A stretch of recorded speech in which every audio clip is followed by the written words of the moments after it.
Like 5,000 likes to this video, we will upload more patriotic news. Thank you. It's official, SHE's fired.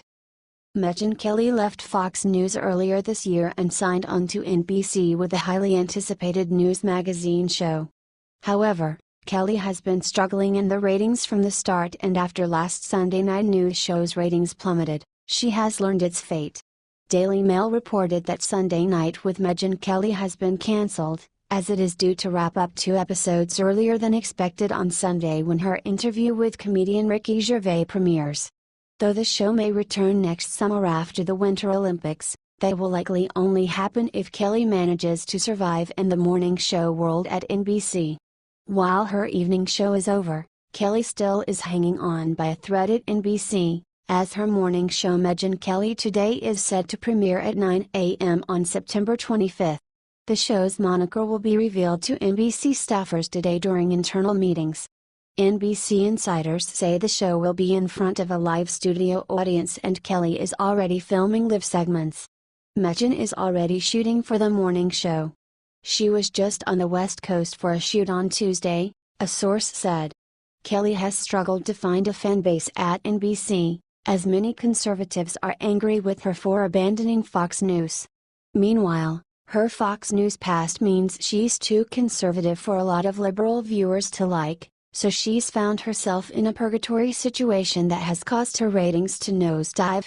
Do you think Kelly will find success in the morning show world? Let us know your thoughts in the comments section.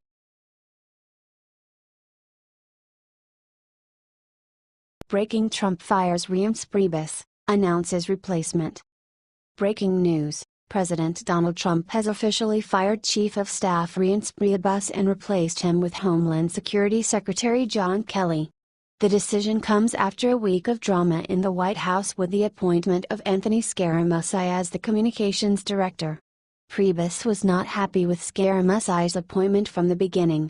The drama only got worse when Scaramucci publicly outed Priebus as the White House leaker. Priebus' firing could be a sign that Trump agrees with Scaramucci that he is the leaker. The firing is likely about rooting out leakers and individuals who are more interested in their own careers than in furthering Trump's agenda. General John Kelly has been a Trump loyalist from the beginning. So far, he seems to be a welcome choice for Trump loyalists. This is a breaking story. We will keep you posted as more information becomes available.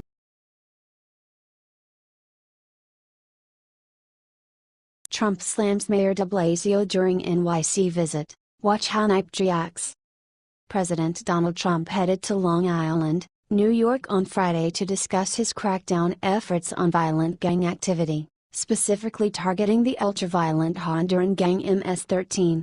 Independent Journal Review reported that during his speech in front of a crowd made up of supporters and police officers, Trump bashed sanctuary cities, a porous border and weak politicians to make his point. Liberal Mayor Bill de Blasio has made New York into a sanctuary city. For many years, gang members exploited America's weak borders and lax immigration enforcement to bring drugs and violence to cities and towns all across America, Trump said. They're there right now because of weak political leadership, weak policing, and in many cases because the police weren't allowed to do their job. Without mentioning de Blasio by name, Trump launched an attack on him for recently skipping a slain officer's funeral and flying to Germany to protest against our president. New York Police Department officers responded by turning their backs on the mayor during a public event. I've met police that are great police that aren't allowed to do their job because they have a pathetic mayor or the mayor doesn't know what's going on, Trump said as the crowd applauded. Were you applauding for someone in particular? The police officers behind Trump made it clear that they liked this joke by smiling and laughing. But from now on, we're going to enforce our laws, protect our borders, and support our police like our police have never been supported before. We're going to support you like you've never been supported before, Trump added. Share this story if you love what President Trump had to say.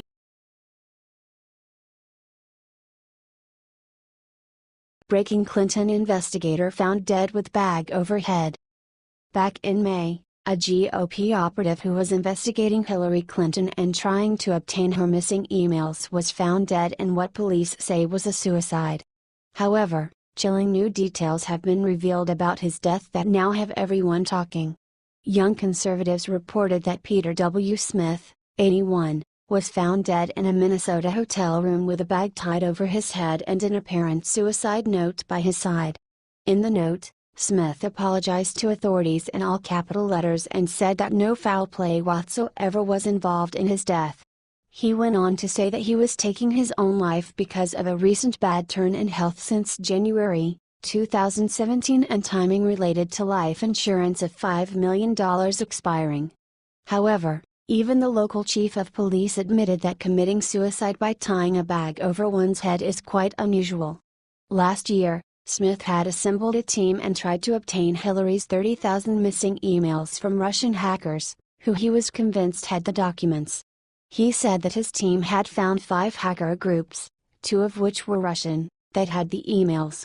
Smith never believed that Hillary had only deleted the emails because they were personal, saying that he thought they were related to her official duties. He's been a thorn in the side of the Clinton family for years, as he played a major role in exposing the Troopergate allegations about Bill Clinton's sex life. Smith can be added to the Clintons' lengthy body count as yet another person who died mysteriously just before potentially exposing them. What do you think about this? Let us know your thoughts in the comments section.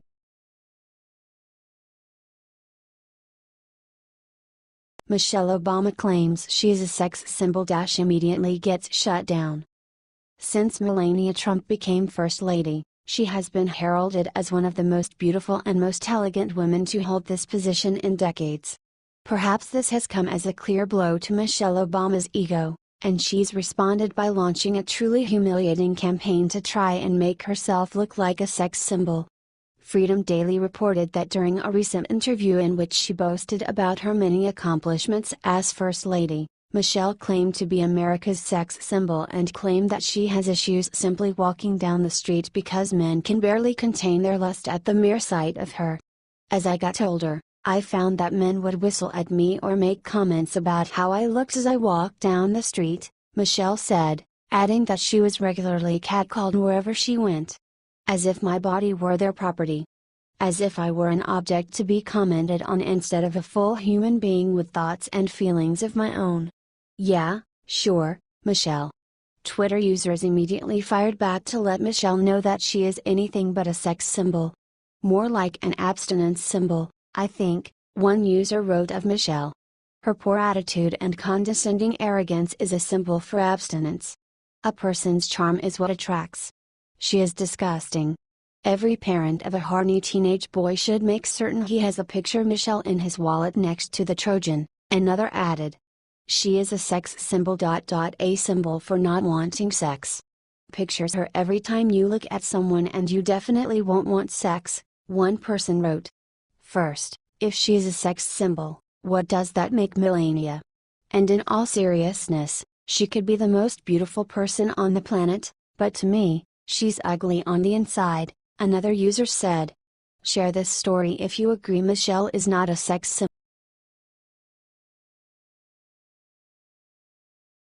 Watch damning Obama video surfaces. Liberals have spent the last few months constantly accusing President Donald Trump of colluding with Russia to win last year's presidential election. However, a damning video resurfaced that shows President Barack Obama's blatant collusion with Russia during his second-term election run.